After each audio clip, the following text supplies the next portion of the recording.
Friends, അപ്പോൾ ഇതിനു മുമ്പേ ഈ വീഡിയോ ഇട്ടായിരുന്നു. അപ്പോൾ അന്ന് ഞാൻ ജസ്റ്റ് ബ്ലോക്ക് ആക്കിയിട്ട് പോയതാണ്.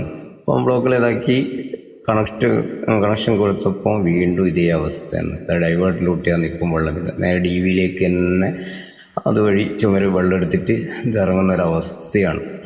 അപ്പോൾ എന്ന് വെച്ചാൽ ഇപ്പം നമ്മളവിടെ ഉള്ളതുകൊണ്ട് കറക്റ്റ് സമയത്തിന് അത് ഓഫാക്കിയതുകൊണ്ട് ഭാഗ്യം രക്ഷപ്പെട്ട് സ്വിച്ച് ഓഫാക്കി എല്ലാം ക്ലിയർ ചെയ്ത് എല്ലാം പിന്നെയും മാറ്റി റീസെറ്റ് ചെയ്യേണ്ട ഒരു അവസ്ഥ വന്നിട്ടുണ്ട്.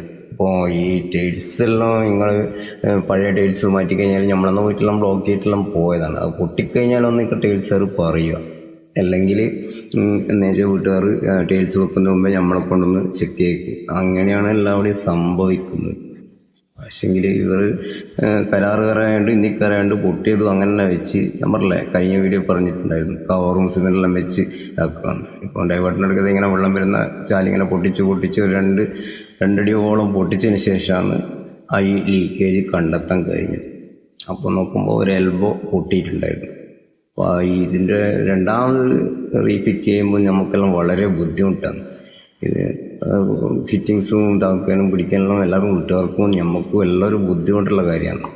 അപ്പോൾ എന്തായാലും ടൈൽസ് വെക്കുമ്പോൾ ഒന്നിക്കുക, പഴയ ടൈൽസ് മാറ്റുന്നുണ്ട് ആ പൈപ്പും മാറ്റുക, എല്ലാം ഫിറ്റിങ്സും മാറ്റി റീസെറ്റ് ചെയ്യുന്നതായിരിക്കും നല്ലത്. അല്ലാതെ അതേപോലെ കരാറുകാർക്ക് ഇങ്ങനെ കൊടുത്തിട്ട് ഇതേപോലെ ചെയ്ത് കഴിഞ്ഞാൽ വൻ നഷ്ടങ്ങളാണ് നിങ്ങൾക്ക് ഉണ്ടാവുക. അന്നേരം വേണ്ടിയിട്ടുള്ള ലാഭത്തിന് വേണ്ടി ചെയ്ത് കഴിഞ്ഞാൽ ഇത് ഇങ്ങനെയേ സംഭവിക്കും. അപ്പോൾ എല്ലാവരും ടൈൽസ് എല്ലാം മാറ്റി വെക്കുന്ന ആൾ ഇതൊന്ന് ശ്രദ്ധിക്കുക. അല്ലെങ്കിൽ പൊട്ടിക്കുന്ന നല്ല ആളെ കൊണ്ട് പൈപ്പ് നോക്കി പൊട്ടിക്കാനോ ഇതെല്ലാം നമ്മൾ പറഞ്ഞു കൊടുത്തിട്ട് തന്നെ പോയത്. എന്നിട്ട് ഇങ്ങനത്തെ പണിയാണ് ചെയ്തത്. പൊട്ടുന്നതെല്ലാം സാധാരണ, പക്ഷെ അത് നമ്മളോട് പറഞ്ഞിട്ടുണ്ടെങ്കിൽ ഇത്രയും പ്രയാസം ഉണ്ടാവില്ലാണ്. നമ്മൾ തന്നെ അത് കറക്റ്റ് ചെയ്തായിരുന്നു. ഇവരുടെ ടൈല് വെക്കുന്നത് ഒരു കരാറായതുകൊണ്ട് പെട്ടെന്ന് തീർത്ത് പോകേണ്ടതുകൊണ്ട് നമ്മളെ വിളിക്കാണ്ട് ഇങ്ങനെ ഏൽപ്പിച്ചു. ഇപ്പോൾ രണ്ടാമത് വീണ്ടും എല്ലാം പൊട്ടിക്കേണ്ടി വന്നു. 4/2 3 ടൈൽസോടെ ഇവിടെ മാറ്റേണ്ടി വന്നിട്ടുണ്ട്.